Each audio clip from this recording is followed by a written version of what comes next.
निष्काम कर्म योग। ये कौन सा योग है माधव जो मनुष्य को पाप और पुण्य दोनों से मुक्त कर देता है? ये एक गूढ़ विद्या है पार्थ।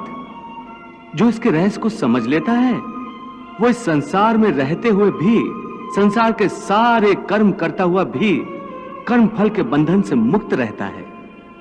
ये बड़ी अनोखी बात कर रहे हो केशव। मेरी बुद्धि अभी तक इसको ग्रहण नहीं कर रही।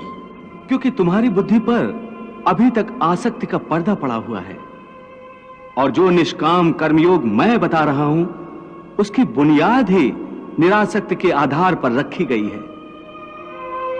हे अर्जुन, इस निरासक्ति योग को समझ लोगे तो तुम्हारे जीवन में पूर्ण शांति आ जाएगी।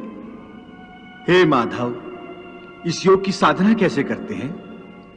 इस योग के नियम क्या हैं? उसकी साधना के लिए कोई हजारों वर्षों की तपस्या की आवश्यकता नहीं। इसकी साधना तो एक ही क्षण में हो जाती है। एक ही क्षण में? हां, एक ही क्षण में। जिस क्षण में प्राणी अपने मन का रवैया बदल लेता है वही क्षण। परंतु हे केशव, कोई भी मनुष्य एक ही क्षण में आसक्ति को कैसे छोड़ सकता है?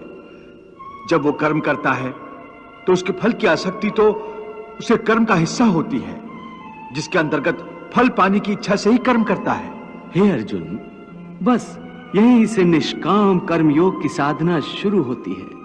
अर्थात तुमने कहा कि प्राणी फल पाने की इच्छा से ही कर्म करता है, परंतु निष्काम कर्मयोग यह सिखाता है कि फल पाने की इच्छा से नहीं, बल्कि अपना कर्तव्य पूरा करने के लिए, अपने धर्म का पालन करने के लिए कर्म करो। फल पर भरोसा रखकर कर्म मत करो, क्योंकि फल पाना तुम्हारे हाथ में नहीं, तुम्हारे अधिकार में केवल कर्म करना ही है।